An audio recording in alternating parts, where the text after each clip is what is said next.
안녕하세요. 이번 사연은 남편이 제 동생이랑 바람난 것 같아요 입니다. 결혼 3년차 28살 여자입니다. 남편이랑은 정말 서로 좋아했어요. 그래서 남들보다 빨리 25살에 결혼하게 됐네요. 근데 문제는 제 여동생입니다. 여동생이 재수 끝에 작년에 서울에 있는 대학에 오게 돼서 제가 남편에게 여동생이랑 같이 살면 안 되겠냐고 먼저 말했어요. 아무래도 여자 혼자 사는 것도 마음에 좀 걸리고 집안 사정도 등록금에 방세까지 내는 건 조금 힘들었어요. 전 계속 알바를 하면서 대학 다녔었고 그게 너무 힘들었던 기억이 있어서 우리 집에서 사는 대신 방세는 여동생 용돈으로 쓰고 여동생은 대학 생활을 알차게 보냈으면 했거든요. 남편은 계속 반대를 했었지만 항상 제 의견을 따라주는 타입이었기 때문에 결국엔 알겠다고 하더군요. 그렇게 작년부터 우리 집에서 살게 된 여동생이랑 남편이 좀 이상하다고 느낀 게 올해부터입니다. 여동생이 술에 취하면 꼭 남편한테 전화를 해요. 남편은 처음엔 여자가 술을 너무 취할 때까지 마시면 안 된다고 여동생한테 잘 타이르더니 나중에는 그냥 별말 없이 전화가 오면 받아주고 그럽니다. 가끔 늦으면 남편이 차가 있으니까 남편한테 데리러 와달라고 하기도 하고 지금 생각하면 이상한 게 남편이 늦게 끝나는 날에 몇 번 둘이서 같이 온 적이 있어요. 퇴근하는 김에 데리러 와달란 전화가 와서 같이 왔다고는 하는데 지금 보니까 참 찜찜하네요. 시간 내서 오랜만에 남편이랑 둘이 외식 같은 거라도 하려 치면 무슨 일이 있어도 꼭 따라오고요. 제가 의심이 돼서 신랑 문자를 계속 확인하는데 어느새 반말은 기본이고 제 여동생이 하트 붙이고 난리도 아니네요. 내용은 그냥 평범한데 어쨌든 제가 하트 붙인 거 가지고 남편한테 뭐라 했더니 자기 여동생한테 질투하냐면서 웃네요. 요즘 들어 스킨십도 거침없어요. 제 남편이 목이 뻐근하다고 하면 제 여동생이 밀착해서 막 어깨 주물러주고 그럽니다. 피곤하다면서 남편 무릎에 기대서 자고 있고 그래서 제가 신경 쓰여서 뭐라고 하면 꼭 저만 이상한 사람이 돼요. 친하게 지내는 게 뭐가 나쁘냐면서 왜 질투하냐고 여동생이랑 둘이 있을 때 너 정말 아무런 감정 없냐고 진지하게 물어봐도 자기는 전혀 감정 없다고 하고요. 그러다가 오늘 아침에 일이 터졌네요. 얼마 전에 제 친구가 제 남편이랑 제 동생이 주얼리샵에 가는 걸 봤다네요. 그래서 그 뒤로 여동생을 유심히 보니까 전에 없던 반지를 끼고 있더라고요. 그것까지는 그냥 친하니까 사줬나? 이런 생각하고 있었는데 오늘 방 정리하다가 신랑에게도 똑같은 반지가 있는 걸 발견했습니다. 아무리 생각해도 커플링 같아요. 정말 가슴이 답답하고 멍해지는 것 같습니다. 혼자서 계속 생각해보면 바람이 난 게 확실한 것 같은데 물증도 없고 정말 그냥 답답해요. 뭘 어떻게 해야 되는지도 모르겠고 이럴 땐 어떻게 해야 되는 거죠? 정말 무섭네요. 그냥 모든 게 겁이 납니다. 도대체 이걸 어떻게 해결해야 될지 저는 아직도 감이 안 잡혀요. 해결된다고 해도 여동생이랑 다시 예전처럼 지낼 수 있을지도 모르겠고 오늘 하루 종일 생각해보니 항상 남한테 의지만 하고 살아왔던 것 같네요. 그래서 결혼도 빨리 한 것 같고 항상 의지했던 남편을 의심하게 되니까 자신감이 없어지는 기분입니다. 이제 와서 제 스스로 흥신소울이니 삼자대면이니 정말 이런 것들을 할 용기가 안 나네요. 이런 얘기를 친구들한테 하고 싶지만 사실 그것조차도 용기가 안 나요. 마지막으로 여기 와서 댓글을 확인하는데 여기서도 좋은 말은 별로 없네요. 정말 죽고 싶습니다. 댓글입니다. 커플링을 꼈다면 빼박인 것 같은데 그게 말이 되나? 위에서 같이 살게 해줬더니 뒤통수 치네. 뭐 정말 가족도 믿을 게 못 되네. 여동생이? 친동생 맞나요? 정말로? 헛웃음이 나올 정도구만. 아직도 구독 안 누른 사람이 있어? 진짜야? 구독하기 눌러주세요. 구독 한 번만 눌러줘. 감사하게 생각할게. 구독하기 눌러주세요. 어허, 끝까지 안 누른다고? 아인, 구독하기 눌러주세요. 안녕하세요. 이번 사연은 혼수 제대로 안 해오면 시집살이 시키겠다는 시어머니입니다. 20대 후반 결혼을 앞두고 있는 예비 신부입니다. 요즘 혼수 문제로 이리저리 머리가 아픕니다. 우선 신랑네 집은 2남 1녀입니다. 신랑이 둘째고 위에 누님 계시고 밑에 도련님 한 분 계십니다. 3년 정도 연애하며 예비 시댁에도 자주 인사드리고 했습니다.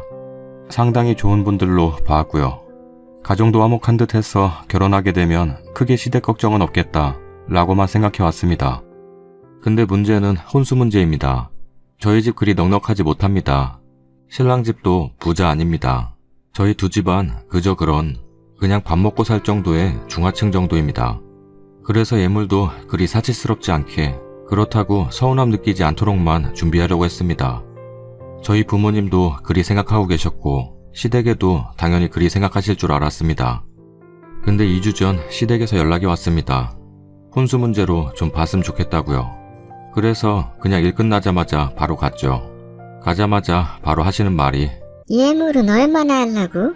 이불 세트, 반상기 같은 건 필요 없으니까 그냥 홈세트로 준비하고 현금으로 한 3, 4천 해오면 안 되겠나? 하십니다. 홈세트 얘기하실 땐 네네 하고 듣다가 현금 예단 말씀하실 때 저 정말 입이 떡 벌어졌습니다. 뭐라 할 말이 없어 그냥 듣고만 있다가 집으로 돌아왔습니다. 집에 말씀드려야 할지 말아야 할지 고민 중에 말씀드렸더니 아버지는 말도 안 된다 하십니다. 어머니는 좀 과하다 하시면서도 딸아이 시집가서 좋은 소리 못 들을까 싶으셔서 빚이라도 내려고 생각 중이십니다. 신랑이랑 얘기해봤더니 신랑도 길길이 날뛰더라고요. 무슨 소리냐고. 신랑이 집에 가서 얘기를 했더니 누님이 전화 오셨더라고요. 나 시집갈 때도 우리 집 넉넉지 못하지만 제대로 해갔어. 우리 엄마 아빠 서운하시지 않게 잘 좀 부탁해. 대출을 냈어라도 나중에 결혼해서 대출은 갚으면 되잖아. 시집살이 받기 싫으면 지금 제대로 해오는 게 맞는 거야. 내가 우리 엄마 성격을 아니까 충고해주는 거니까 새겨들어. 이러십니다. 정말 고민입니다. 안 그래도 이리저리 생각할 게 많아 머리 아파 죽겠는데 어떻게 해야 합니까? 그리고 저번 주 아버님 생신 때문에 잠깐 갔었는데 누님 하시는 말씀이 꼭 저희 결혼하면 아기를 떠맡기실 것 같은 눈치를 주셨어요. 주말엔 일 쉬지? 애기 좋아하잖아. 가끔 좀 봐줄 수 있지? 라면서요. 제 생각에 휴일마다 떠맡기실 것 같은데 등산을 좋아하시거든요.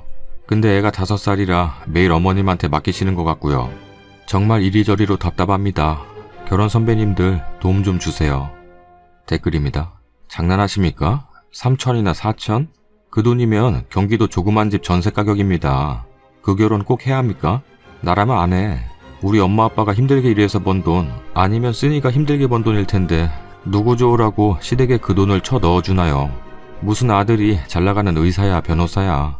집도 가난하지 않다면서 나중에 친정에 있는 돈 싹 쓸어다 줘도 시댁 식구들은 만족 못할 것 같네요. 남자친구와 조율을 해도 결혼하고 나면 혼수 적게 해왔다고 온갖 집안일에 굳은 일 다 시키고 구박 다 받습니다. 남자친구 바람막이도 하루 이틀이죠. 구박 맨날 하는 걸 쓰니가 참을 수 있으면 가세요. 전 유부녀입니다. 그래서 말씀드리는 겁니다. 왜 열심히 살아서 이쁘게 자라고 뭐가 모자라서 현금 몇 천을 가져오라는 집으로 시집을 꼭 가셔야 하나요? 이혼도 흠이 아닌 세상에 그깟 파혼쯤 흠도 아니니까 그냥 포기하시면 어떨까요? 그리고 시누이 자식까지 주말마다 봐야 한다면 더더욱 말리고 싶네요. 잘 봐줘도 욕 듣고 잘 못 봐주면 쫓겨납니다. 남의 자식 함부로 봐주는 거 아니에요. 쓰니한테 묻습니다. 그럼에도 불구하고 그 결혼이 하고 싶습니까? 현금만 3, 4천을 요구하고 시누이라는 년은 전화질해서 당연히 해야 한다 압박하고 거기다가 지 애까지 맡아달라 얘기를 하는데도 그럼에도 불구하고 그 결혼이 하고 싶으신 겁니까? 지금 돈이 없으면 친정에서 대출 받아야 할 거고 그거 쓰니가 갚을 겁니까? 아니면 친정에서 갚으시는 겁니까? 딸 하나 시집 보내자고 집에 기둥뿌리 다 뽑고 부모님들 노후자금까지 손대가며 결혼을 해야 합니까? 신랑이 좋아서 땡빚을 내어서 결혼을 했다고 합시다. 그럼 그 빚을 신랑 월급에서 갚으실 텐데 그걸 시어매가 봐줄 것 같습니까? 그리고 맞벌이에서 쓰니가 갚는다고 합시다. 또 그걸 시어매가 봐줄 것 같습니까? 가만 보니 시누이년이 이런저런 일에 참견할 거고 다른 예물 볼 때도 돈 쳐드리게 생겼구만. 쓰니님, 아무리 남친이 남편이라고 해도 결국 그 어미의 아들입니다. 평생 등골 휘지 마시고 결혼 다시 생각하세요. 사람이랑 결혼을 하셔야죠. 그런 짐승만도 못한 것들이랑 같이 지내실 겁니까? 진지하게 이 결혼을 다시 생각하세요. 나 3, 400으로 잘못 봤네. 예단 3, 4천이면 집 한 3, 4억짜리 해주나? 후기입니다. 하나하나 정성껏 써주신 댓글 정말 감사합니다. 정말 도움 많이 됐고요. 댓글 하나하나 읽으면서 정신이 확 들었네요. 집 얘기하시는 분들이 많던데 8천 정도 되는 전셋집 얻어주셨어요. 그러니 더 말이 안 되죠? 댓글들 보면서 열이 받아 있는 차에 주말에 집에 와서 혼수 문제 얘기하자는 시댁 전화 받고 바로 신랑 되는 사람한테 전화했네요. 일단 내일 만나서 얘기하자는데 정말 이 결혼하면 평생 우울증에 시달리며 시댁 뒷바라지만 하다 죽을 것 같네요. 다시 생각해봐야겠어요. 정말 고개 숙여 감사드립니다. 남편 직업 모르시는 분들 많으신데 그냥 통신사에서 일하고 있는 회사원이에요. 전 소기업에서 격리하고 있고요. 그리고 후기는 내일 남친 만나서 얘기 좀 해보고 시댁에 가서 무슨 얘기든 해보고 여기 다시 올리겠습니다. 아무튼 정말 감사드려요. 후기입니다. 어제 여러분들 댓글 보며 잠 한숨 자지 못했습니다. 오늘 출근해서도 도저히 일이 손에 잡히지 않아 남친과 저 둘 다 점심시간 마치고 바로 조퇴에 만났습니다. 자기가 알아서 조율을 잘할 테니 너무 스트레스 받지 말라 하더군요. 근데 남편 바람막이도 한두 번이지 나중에는 도움이 안 된다는 여러분 말씀이 떠올라서 머릿속에서 5만 가지 생각이 왔다 갔다 하던 중에 어머니 전화 오셨습니다. 바쁘냐? 점심 먹었냐?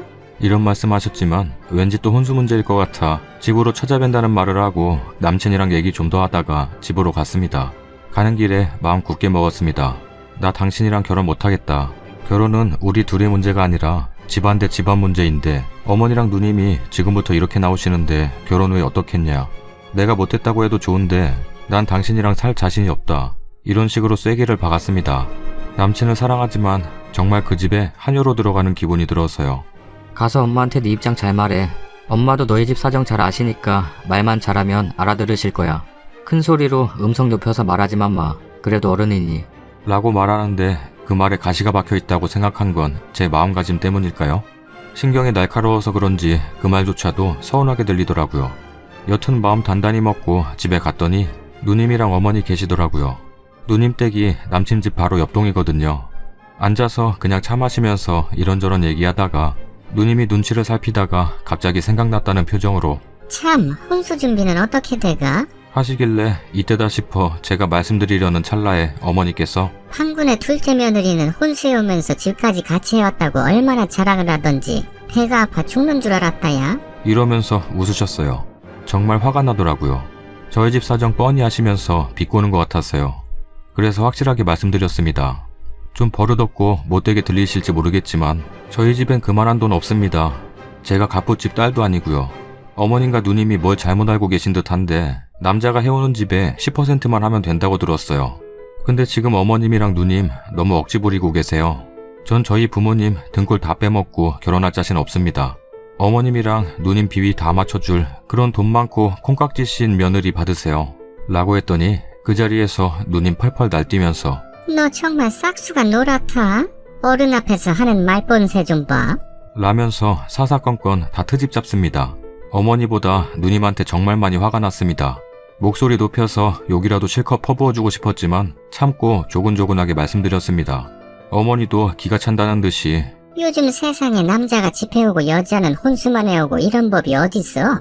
네가 뭘 모르나 본데 요즘 세상엔 여자가 다 하는 집도 수두룩 빡빡이더라. 내 친구네 집만 해도 그런 집 몇 집이 되는지 알기나 하네? 그리고 네가 혼수해와가지고 내가 기분 나쁘게 받았으면 좋겠나?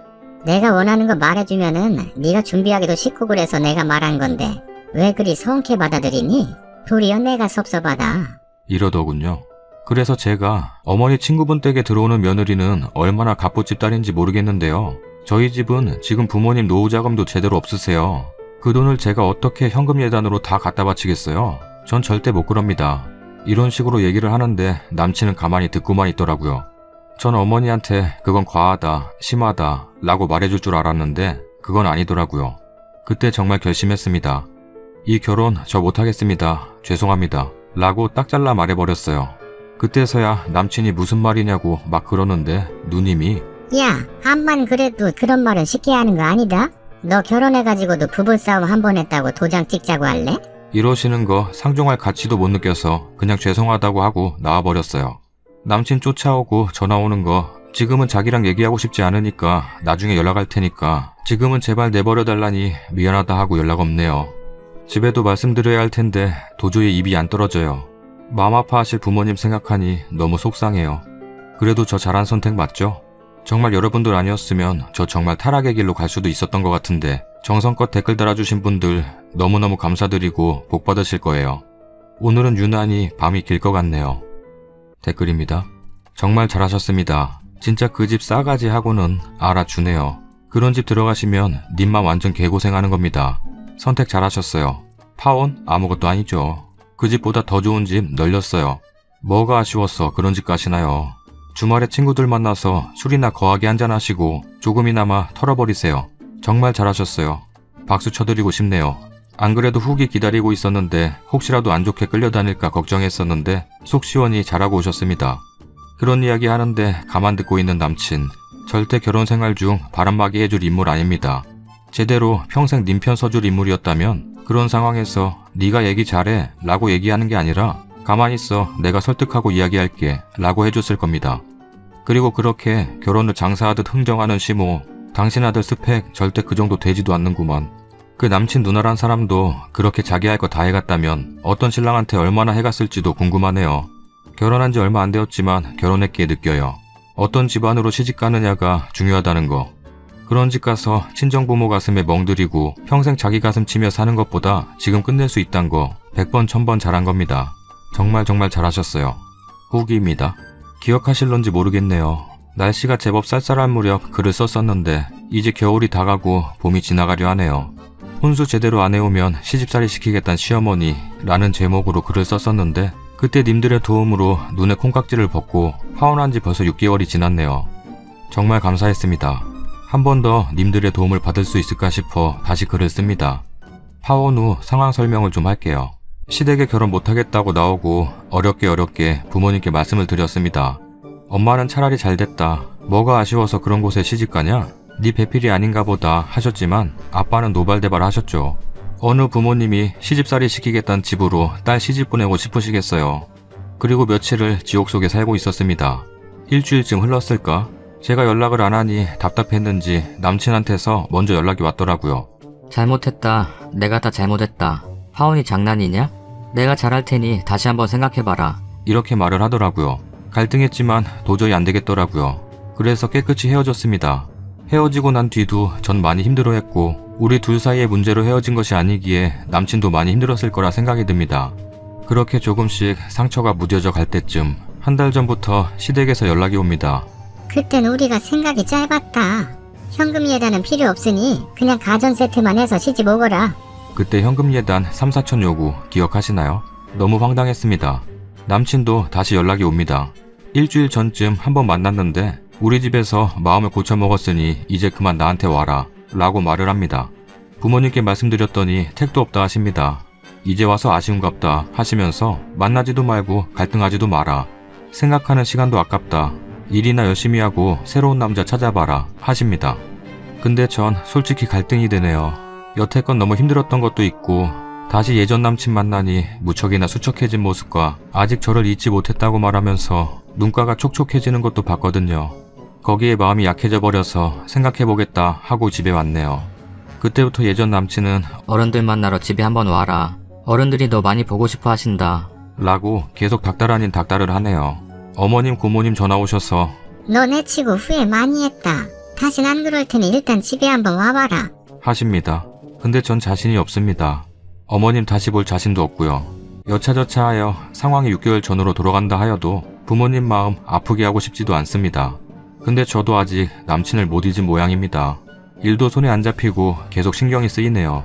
남친 집 어른들께서 하시는 말씀 다 믿어도 되는 건지 가서 얘기를 해봐야 하는 건지 혼란스럽습니다. 충고 부탁드릴게요.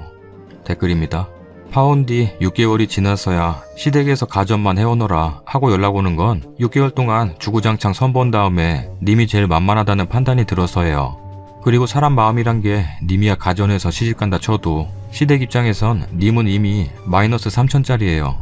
님 볼 때마다 못 얻은 3천이 막 떠오르면서 스트레스 받을걸요? 그건 고스란히 님에게 전가될 거고 결혼 후에 분명히 말라옵니다. 그 집은 이미 님 인연이 아니네요. 지금이야 아들이 수척해가면서 님을 못 잊고 있는 것 같으니 결혼은 일단 시켜보자는 심보로 절이 나오는 겁니다. 결혼 후 님은 괘씸죄까지 플러스돼서 시집살이 그야말로 제대로 하시게 될 겁니다. 혼수 제대로 안 해오면 시집살이 시키겠다는 말을 하는 사람, 그 사람 성격이 그 사이 변했겠습니까?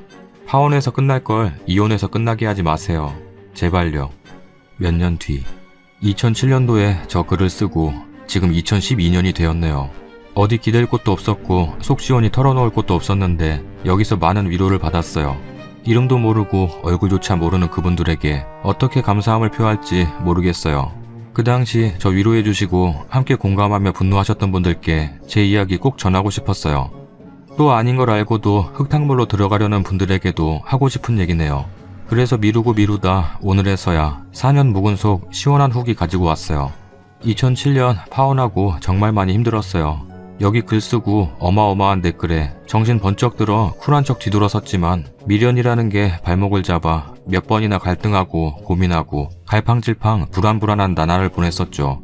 저때 쓴 글 보면 아시겠지만 2007년 10월에 파혼했지만 전남친과의 악연은 2008년 9월경에서야 끝이 났습니다.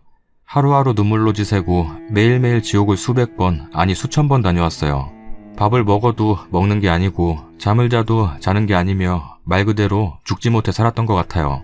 힘들어하는 절 바라보는 부모님 마음은 또 어떻겠습니까?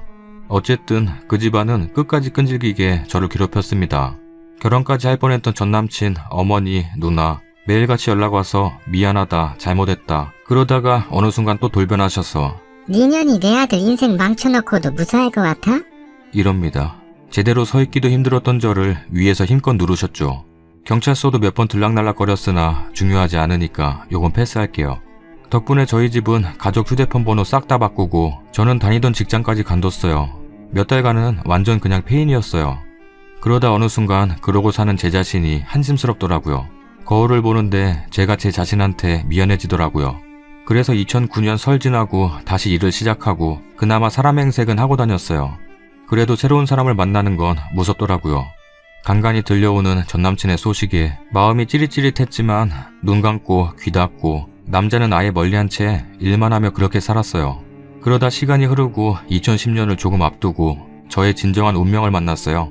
네, 저 아줌마 돼서 돌아왔어요. 상처로 얼룩져 있던 제 삶을 포근하게 안아줬어요. 굳게 잠겨있던 제 마음을 아무도 다가오지 못하게 철저히 막아뒀던 제 마음을 지금의 제 남편이 서서히 열어두고 보듬어 주었어요. 죽지 못해 살던 저를 죽을 만큼 사랑해줬어요. 그리고 지금도 진행되고 있고요. 결혼 얘기가 나오고 예전에 트라우마가 생긴 건지 시댁 처음 찾아뵐 때도 가슴이 벌렁거리더라고요. 불안해서 벌벌 떠는 저를 어머님께서 따뜻한 손으로 제 손을 감싸주셨어요. 아가씨 손이 차요. 추운데 오느라 너무 수고했어요. 어머님께서 제게 하신 첫 말씀, 온화한 목소리로 다정히 건네주셨던 그 순간을 전 아직도 못 잊고 있어요. 토시 하나 안 틀리고 딱 저렇게 말씀하셨어요. 이 말 듣던 그 순간 뭔가 울컥했던 게 기억나네요. 아직도 어머님께선 어디서 이렇게 예쁜 딸이 굴러 들어왔을까? 하세요. 양가의 결혼 승낙받고 신랑이 저 몰래 저희 부모님께 찾아가서 그랬대요. 어머님, 아버님 너무 감사합니다. 예쁘게 낳아주시고 길러주셔서 감사하고 이렇게 예쁜 방순이 이때까지 다른 데 안 보내시고 저한테 맡겨주셔서 너무 감사합니다. 저희 엄마 이 말 들으시고 우셨다네요. 이렇게 해서 2010년 10월 3일 모든 이의 축복 속에서 아름다운 가정을 꾸렸어요. 너무나 행복하고요. 하루하루가 즐거움의 연속이랍니다. 시댁의 딸이기 위해서 저와 형님이 어머님 아버님 사랑을 독차지하고 있는 중이에요. 얄미운 시누이 없고요. 아주버님 한 분 계세요. 저희 신랑과 아주버님은 저와 형님에게 질투를 느끼고 있지만 어머님과 아버님은 눈치를 못 채세요. 친정 부모님들도 너무나 좋아하세요. 그만큼 저희 신랑이 잘하기 때문이겠죠. 무엇보다 행복한 가정을 꾸리고 사랑받는 여자로 살아가는 제 모습을 친정 엄마 아빠가 지켜보시며 흐뭇해하실 때 저 너무너무 행복해요. 정말로. 그리고요, 저 곧 엄마 돼요. 행복한 아내, 행복한 딸, 행복한 며느리, 행복한 엄마까지 되려고요. 평생 행복한 여자로 살고 싶네요. 여러분 너무너무 감사합니다. 또 지금 늪에서 헤매고 계신 분들, 어두운 미래가 보이는데도 에라 모르겠다 걸어가시는 분들, 제가 몸소 경험한 자로서 유턴하세요. 이 글을 보고 계시는 모든 분들 행복하세요. 그 남자분 얘기를 적어야 하나 말아야 하나 고민했어요. 남의 가정사를 여기다 세세하게 다 적지 못할 것 같고요. 그 남자는 아직 결혼 못했대요. 선보고 그 시엄마 되는 사람 때문에 떨어져 나간 여자만 2명이래요. 그래서 아직 그 이후로 제대로 된 연애 한번 못하고 있고 뭐하고 사는지는 잘 모르겠네요. 그리고 그 누님은 이혼하셨대요. 남편분 몰래 돈 퍼나르다가 홀라당 다 까먹고 들켜서 이혼당하셨다네요. 솔직한 제 심정은 엄마 누나 때문에 힘든 삶을 살고 있는 그 남자 인생이 불쌍하기도 하고요. 그런데도 아직까지 휘둘리고 있는 것 보면 정말 안도의 한숨이 나오기도 하다가요. 그 누나 이혼당한 건 정말 꼬셔요. 어쨌든 제 글은 여기서 끝을 맺을게요. 아기가 태어나면 그땐 카테고리로 옮겨서 훈훈한 판으로 돌아올게요.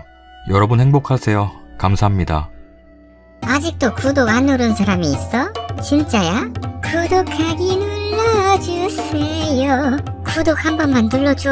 감사하게 생각할게. 구독하기 눌러주세요. 어허, 끝까지 안 누른다고? 아잉. 구독하기 눌러주세요.